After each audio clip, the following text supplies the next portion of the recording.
Quoi de neuf chez Panini Comics cette semaine? Alors, on a reçu pas mal de choses, donc les nouveautés de la semaine, comme chaque semaine. Cette semaine, on a le droit à 2 must-have qui sont arrivés pour compléter cette collection de récits assez cultes, assez indispensables souvent, ou des fois des récits qu'on n'avait pas vus depuis un moment. Ici, on a le Punisher Cercle de sang de Mike Zeck et de Steven Grant. C'est la première série solo du Punisher, donc ça se passe après, bien sûr, les premières apparitions du personnage, mais on a le droit à sa première série qui date de 1986.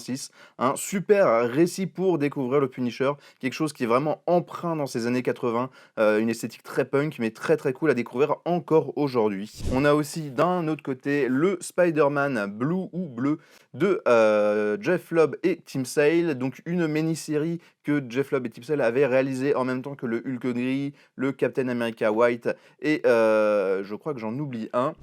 Spider-Man bleu, ça se concentre en fait sur Peter Parker qui, alors qu'il est marié à Mary Jane Watson, va commencer à repenser à son passé d'étudiant, comment il est tombé amoureux de Gwen Stacy, sa colocation avec Harry Osborn et tout ça, alors que des super vilains viennent du coup le confronter. C'est un récit qui rend hommage au Spider-Man de Stan Lee et de John Romita Sr. C'est quelque chose de très nostalgique, mais pas forcément, il n'y a pas forcément besoin d'avoir connu les débuts de Spider-Man pour profiter de ce récit.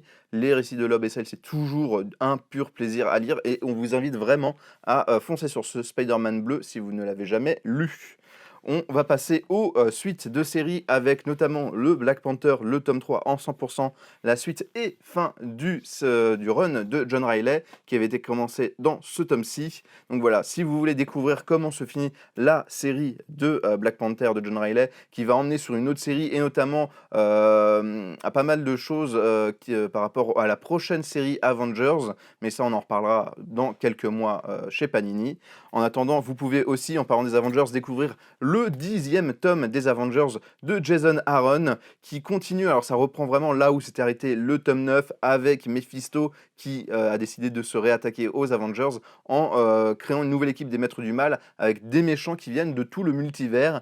Seulement, c'est pas que les Avengers de la Terre 616 qui vont être suffisants, c'est tous les Avengers de tout le multivers qui vont devoir combattre. Donc voilà, Jason Aaron, un run qui est un peu décrié, mais qui a des choses très très intéressantes dedans. Voilà, si jamais vous êtes fan, il y a le tome 10, toujours un gros pavé. Sinon, la série est toujours disponible dans son entièreté, donc n'hésitez pas à la commencer.